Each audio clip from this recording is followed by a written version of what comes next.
आइए, आज इतिहास के एक बहुत ही दिलचस्प पन्ने को पलटते हैं। हम बात करने वाले हैं 6ठी शताब्दी ईसा पूर्व के भारत में शुरू हुए एक छोटे से स्थानीय श्रमण आंदोलन की। एक ऐसा आंदोलन जिसने देखते ही देखते दुनिया के एक बहुत बड़े हिस्से की दिशा ही बदल दी। तो बिना किसी देरी के बौद्ध धर्म के उदय और इसके कमाल के वैश्विक प्रभाव को समझना शुरू करते हैं। तो चलिए इसमें गहराई से उतरते हैं। इस पूरे विषय को हम 5 मुख्य हिस्सों में बांटकर समझेंगे। बुद्ध की शुरुआत, उनके मुख्य उपदेश, धर्म का विकास, इसकी शानदार कला और फैलाव, और अंत में इसका पतन और हमारे आज पर इसका प्रभाव। शुरुआत करते हैं हमारे पहले भाग से। जरा सोचिए, 6ठी शताब्दी ईसा पूर्व के भारत के बारे में। महाजनपदों का दौर था, बड़े सामाजिक और आर्थिक बदलाव हो रहे थे। पुराने वैदिक अनुष्ठान आम लोगों के लिए बहुत महंगे और जटिल हो चुके थे। समाज में एक तरह की बेचैनी थी, और यही वो सटीक समय था जब नई विचारधाराओं के पनपने के लिए जमीन बिल्कुल तैयार हो चुकी थी। अब यहाँ एक बहुत ही बुनियादी लेकिन बड़ा सवाल उठता है। ऐसा क्या होता है कि एक राजकुमार, जिसके पास कपिलवस्तु के राजमहल में ऐशो आराम की हर मुमकिन चीज मौजूद हो, वो अचानक सब कुछ छोड़कर सत्य की तलाश में भटकने निकल पड़े? ये सिर्फ एक इंसान की कहानी नहीं है, बल्कि सच कहूं तो ये मानव इतिहास के सबसे बड़े वैचारिक मोड़ों में से एक है। अगर हम सिद्धार्थ गौतम के जीवन के टाइमलाइन को देखें तो 563 ईसा पूर्व में लुम्बिनी में उनका जन्म हुआ। जीवन पूरी तरह से राजसी था, लेकिन फिर आता है उनकी जिंदगी का सबसे बड़ा टर्निंग पॉइंट, 29 वर्ष की आयु, जब उन्होंने 4 ऐसे दृश्य देखे जिन्होंने उन्हें अंदर तक झकझोर दिया। एक बूढ़ा आदमी, एक बीमार व्यक्ति, एक शव और आखिर में एक शांत सन्यासी। इन नज़ारों ने उन्हें जीवन की सबसे कड़वी सच्चाई यानी दुख का एहसास कराया, और इसी का नतीजा था उनका महान त्याग। अपनी इस लंबी आध्यात्मिक यात्रा के बाद 483 ईसा पूर्व में कुशीनगर में उनका महापरिनिर्वाण हुआ। अब यहाँ जो बात सबसे ज्यादा दिलचस्प है वो ये है कि शुरुआती अनुयायियों ने बुद्ध के पूरे जीवन को प्रतीकों के रूप में कैसे संजोया। उनके जन्म को कमल और सांड से दर्शाया गया। बोध गया में जो ज्ञान प्राप्ति हुई उसे बोधि वृक्ष से दिखाया गया। सारनाथ का वो पहला उपदेश धर्म चक्र बन गया, और उनका निर्वाण स्तूप के रूप में उकेरा गया। ये प्रतीक आज भी इस इतिहास को समझने की एक बहुत बड़ी चाबी हैं। अब हम ऐतिहासिक व्यक्ति से आगे बढ़कर उस शानदार वैचारिक ढांचे की तरफ बढ़ते हैं जो उन्होंने बोध गया में एक पेड़ के नीचे तैयार किया था। ये दर्शन अपने आप में एक क्रांति थी। ये ढांचा 4 आर्य सत्यों पर टिका है, और यकीन मानिए ये किसी भी आधुनिक मनोविज्ञान की तरह ही बिल्कुल सटीक और तार्किक है। ये समस्या को पहचानता है और समाधान देता है। पहला कदम है दुख, ये मान लेना कि जीवन में दुख है। दूसरा है समुदय, यानी इस दुख का मूल कारण हमारी इच्छाएं या तृष्णा है। तीसरा निरोध, कि इन इच्छाओं को खत्म करके दुख को जड़ से मिटाया जा सकता है।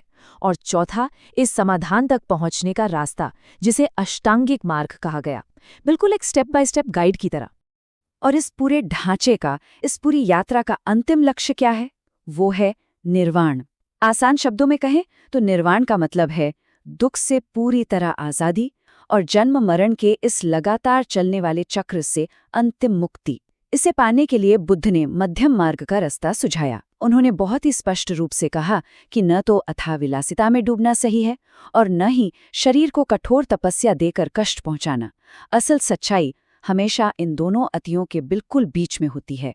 तो यहाँ सबसे अहम बात यह है कि ये महान विचार सदियों तक सुरक्षित कैसे रहें।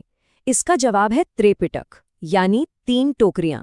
इसमें विनय पिटक है जिसमें भिक्षुओं के लिए नियम कानून है, सुत्त पिटक है जिसमें बुद्ध के उपदेश मौजूद हैं, और अभिधम्म पिटक जो दर्शन का बहुत ही गहरा विश्लेषण करता है।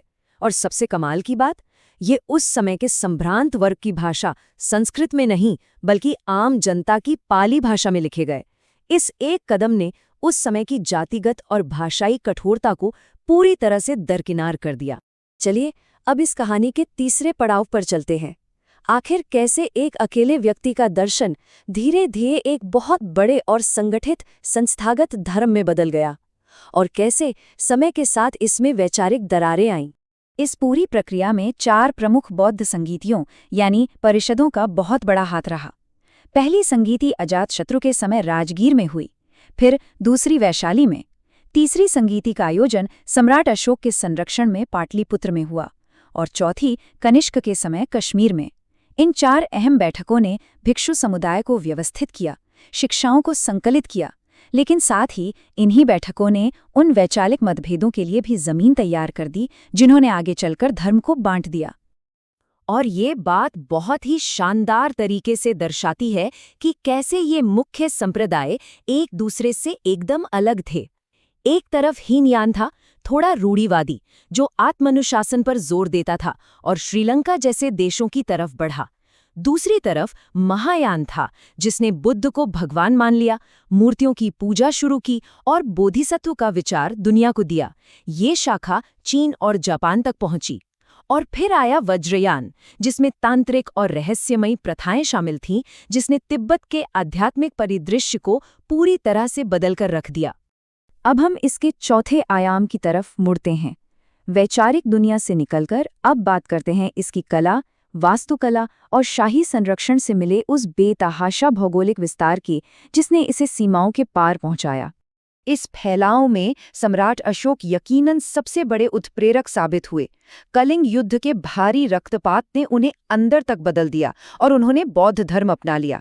इसके बाद उन्होंने धम्म के नैतिक विचारों को फैलाया, बड़े बड़े स्तूप बनवाए और सबसे महत्वपूर्ण बात, उन्होंने श्रीलंका, मध्य एशिया और दक्षिण पूर्व एशिया तक अपने दूत भेजे। जरा सोचिए, एक स्थानीय आंदोलन अब एक विशाल अंतर्राष्ट्रीय सांस्कृतिक आदान प्रदान में बदल चुका था। अगर हम शुरुआती पूजा स्थलों की वास्तुकला की बात करें तो सबसे पहले नाम आता है स्तूप का। स्तूप मुख्य रूप से पवित्र टीले होते थे जिनमें बुद्ध या बड़े भिक्षुओं के अवशेष रखे जाते थे। इसके अलावा चैत्य बनाए गए जो प्रार्थना कक्ष होते थे, और विहार वो जगह थी जहां भिक्षु रहा करते थे। इन ढांचों ने न सिर्फ धर्म को एक भौतिक रूप दिया, बल्कि शुरुआती भारतीय वास्तुकला की एक बेहद मजबूत नींव भी रखी। आइए आगे बढ़ते हैं और देखते हैं कि ये कैसे विकसित होता है। बुद्ध की शिक्षाओं ने अलग अलग इलाकों में जाकर वहां की अपनी एक अलग ही कला शैली को जन्म दिया। गांधार शैली को ही लीजिए, जो आज के अफगानिस्तान, पाकिस्तान के इलाके में थी। वहां बुद्ध की मूर्तियों पर यूनानी यानी ग्रीक प्रभाव बिल्कुल साफ दिखाई देता है। वहीं मथुरा शैली पूरी तरह से स्वदेशी थी, जहां पर लाल बलुआ पत्थर का इस्तेमाल हुआ। और दक्षिण में सफ़ेद संगमरमर से बनी अमरावती शैली ने अपनी एक अलग ही पहचान बनाई। और अब हम पहुंचते हैं अपने अंतिम भाग पर। यह इतिहास के सबसे दिलचस्प विरोधाभासों में से एक है। एक ऐसा धर्म जो पूरी दुनिया में, पूरे एशिया में फैल गया, वो अपनी ही जन्मभूमि यानी भारत में धीरे धीरे कमज़ोर कैसे पड़ गया? भारत में इसके पतन के पीछे कई कारण एक साथ काम कर रहे थे। अंदरूनी तौर पर देखें तो ये कई संप्रदायों में बंट चुका था। मठों में भ्रष्टाचार बढ़ गया था और जिन जटिल कर्मकांडों का बुद्ध ने विरोध किया था वो वापस लौट आए थे। बाहरी तौर पर हिंदू धर्म का पुनरुत्थान हो रहा था और भक्ति आंदोलन तेजी पकड़ रहा था। और रही सही कसर बाहरी आक्रमणों ने पूरी कर दी, जिसमें नालंदा विश्वविद्यालय जैसे विश्व प्रसिद्ध शिक्षा केंद्रों को तबाह कर दिया गया। इसी दौर के एक और प्रमुख आंदोलन जैन धर्म से इसकी तुलना करना काफी दिलचस्प है। दोनों ही श्रमण परंपरा से निकले थे, लेकिन इनके रास्ते बिल्कुल अलग थे। जहां एक तरफ बुद्ध ने आम लोगों की पाली भाषा चुनी, मध्यम मार्ग का उपदेश दिया और किसी स्थायी आत्मा के विचार को नकार दिया, वहीं जैन धर्म में अत्यंत कठोर तपस्या की मांग की गई और आत्मा के अस्तित्व पर गहरा विश्वास जताया गया। ये दोनों ही धाराएं प्राचीन भारत की दार्शनिक गहराई को बेहतरीन तरीके से दिखाती हैं।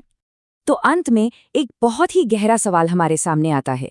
प्राचीन भारत में जन्मा एक दर्शन जो अपने ही घर में धीरे धीरे सिमट गया, उसने आखिर पूरे एशिया के आध्यात्मिक और सांस्कृतिक परिदृश्य को कैसे जीत लिया? शायद इसका जवाब इसके मध्यम मार्ग और इसकी असीम करुणा में छिपा है। एक ऐसा प्रभाव जो आज भी हमारी आधुनिक दुनिया को आकार दे रहा है।